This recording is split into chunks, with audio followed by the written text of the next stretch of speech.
Hoje iremos apresentar o conto intitulado De Parasita, escrito pelo autor Miguel Linkar. Havia algo de errado com minha vizinha.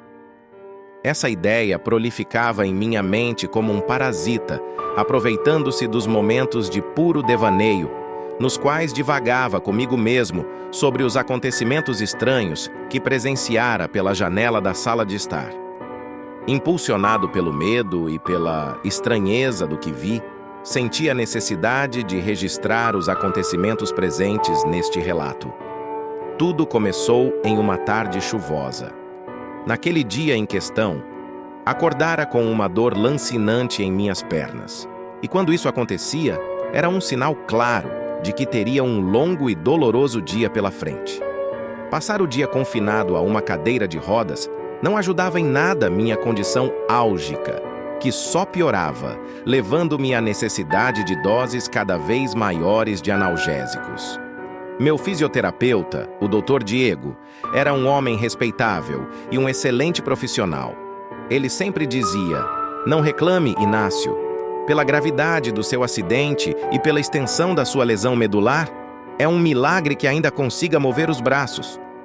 Talvez ele estivesse certo e eu não devesse reclamar tanto. Lembro que olhava a chuva torrencial pela janela, ao mesmo tempo em que massageava meus joelhos doloridos, quando vi a velha Odete sair às pressas pela porta e ficar estagnada na chuva. A mulher devia ter uns 70 anos de idade, e isso não a impediu de se aventurar em meio a uma tempestade com fortes rajadas de vento. Aquilo me intrigou, mas logo abandonei a ideia, que se perdeu em meio às infinitas preocupações que insistiam em me acompanhar. Mas aquela ideia voltou a me assombrar quando, em uma noite, durante o noticiário das 8, levei um susto ao ouvir um automóvel frear bruscamente. A princípio, não dediquei maior importância ao fato, afinal, era comum os jovens do bairro organizarem rachas automotivos. No entanto, fui surpreendido pelo ruído estridente e mortal de um disparo de arma de fogo. Empurrei a cadeira até a janela e podia jurar que vi alguém puxar um corpo para dentro da residência de Odete. Notei também que um carro, ainda com o motor ligado e a porta do passageiro aberta, estava parado no meio da rua, como se alguém o tivesse abandonado às pressas. A velha saiu da casa logo depois com passos lentos e coluna encurvada e pude ver claramente que seu vestido estava coberto de sangue. Odete havia sido ferida na região do abdômen por um disparo de arma de fogo, mas caminhava como se nada estivesse acontecendo. A senhora entrou no carro, ajeitou o banco do motorista e dirigiu calmamente em direção ao fim da rua, desaparecendo da minha vista. Com a respiração ofegante, empurrei a cadeira até o telefone. Minha euforia era tamanha que me descuidei ao girar a cadeira e bati meu pé esquerdo com tudo na quina da cômoda. Não senti nada, mas vi o filete de sangue descer pela lateral do pé. Liguei para a polícia e narrei o que vira para a atendente do outro lado da linha. Sabia que a mulher, de voz firme, não acreditara em uma palavra do que eu havia dito. Mas fiquei aliviado quando a mesma finalizou a ligação, dizendo que iria mandar uma viatura até o local. Retornei para a janela a fim de acompanhar o desenrolar da história. Agora, com um binóculo, pude ver com mais clareza Odete voltar para casa, mas sem o carro. Pode parecer loucura, e talvez seja, mas da boca de Odete saíam finos tentáculos que moviam-se de um lado ao outro, entrando e saindo de sua boca entreaberta e também pelo ferimento em seu abdômen. Aquilo me arrepiou dos pés à cabeça.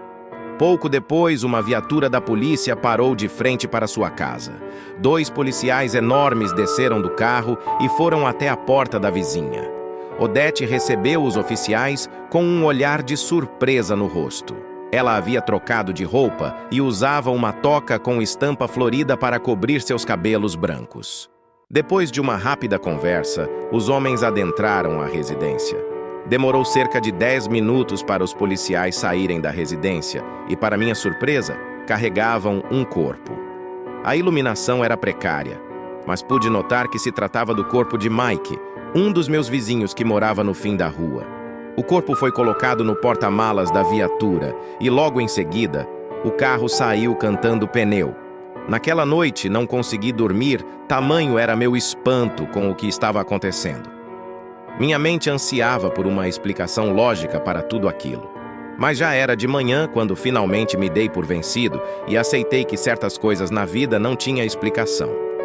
Assim que me acomodei na cadeira de rodas, a campainha tocou.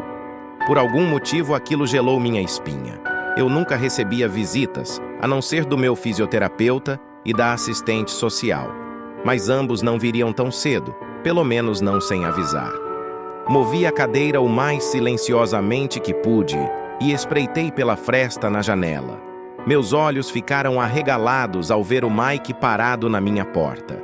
Sim, o mesmo Mike que vi sendo colocado inconsciente na viatura na noite passada. De onde eu estava, pude observar seu estado físico e tudo parecia estar bem, exceto por seu sorriso nitidamente forçado. Não havia nenhuma marca em seu rosto ou em seus membros, nada que indicasse alguma agressão. O homem insistiu por alguns minutos e depois, vencido pelo cansaço, passou um pequeno bilhete pela fresta da porta. Esperei para ter certeza que ele havia ido embora e só então fui até a porta, travei a cadeira e me curvei para frente até meus dedos agarrarem o bilhete.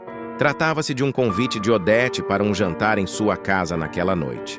Segundo o bilhete, a velha mulher iria se mudar e queria se despedir de todos os moradores antes de partir.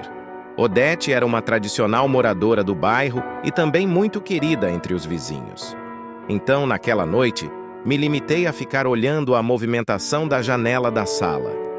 A todo momento, um vizinho chegava para o jantar, acompanhado por toda a família, que trocavam beijos e abraços com a anfitriã antes de entrarem para dentro.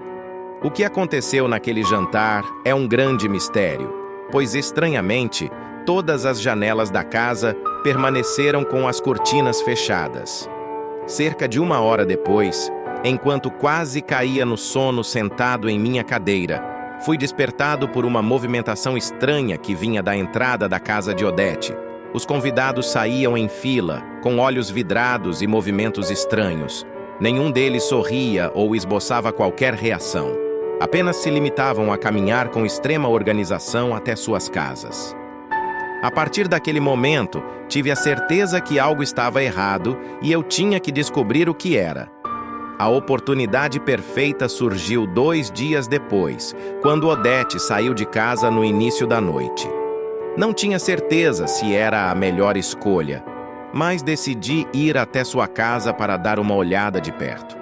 A porta da frente estava destrancada, e quando a abri, senti uma vontade de vomitar, pois o odor de putrefação que vinha de dentro era nauseante. Prendi a respiração e entrei na casa. O local era escuro e imundo. As rodas da cadeira deslizavam no chão gosmento, dificultando meu avanço. Foi somente quando cheguei à cozinha que vi os corpos amontoados no chão. Eram os corpos de meus vizinhos e também dos 2 policiais que atenderam meu chamado há 3 dias. Consegui visualizar também o corpo de Odete, que, diferente dos outros, estava em um avançado estado de decomposição. A intensa penumbra do local não me deixou vê-los a princípio, mas assim que meus olhos se acostumaram à escuridão, pude notar uma pequena movimentação em meio aos corpos. Fiquei assustado ao ver que vermes do tamanho de gatos devoravam a carne podre, entrando e saindo de seus corpos. Estava tão impressionado com aquela cena grotesca que não notei que alguns vermes tentavam subir na minha cadeira. Eles eram negros e possuíam pequenos filamentos saindo de sua boca, balançando de um lado para o outro, enquanto tentavam se aproximar do meu rosto. Com movimentos rápidos me livrei dos seres rastejantes e iniciei minha tentativa de fuga. Meu nervosismo, combinado ao ambiente gosmento, dificultou meu avanço para o lado de fora. Foi difícil, mas fiquei extremamente aliviado ao sentir a brisa suave da noite em meu rosto. Com o fôlego descompassado, voltei para casa e só parei para respirar quando estava seguro em minha sala de estar. As rodas da minha cadeira estavam imundas, assim como minhas mãos e braços. Fui direto para o banheiro me lavar e só agora encontro forças para relatar o que vi no interior da casa de Odete. A dúvida agora me consome. Estou confuso e com medo e começo a questionar minha sanidade mental. Será que estou ficando louco? Terminava de escrever este relato quando ouço um murmúrio do lado de fora. Deixo o papel e a caneta de lado e vou até a janela. Vejo todos os meus vizinhos parados em frente à minha porta, enquanto a velha Odete toca minha campainha ao mesmo tempo em que gira minha maçaneta com truculência. Pela porta, ouço o ruído que sai de sua boca e sei que aquilo não é humano. Agora eles tentam arrombar minha porta. Desesperado, pego o papel e a caneta e vou para meu quarto e tranco a porta. Uso meus últimos minutos de vida para relatar o que vi. Espero que encontrem este relato embaixo do assoalho solto de meu quarto e que isso o ajude a desvendar esta loucura que aqui descrevo. Meu Deus!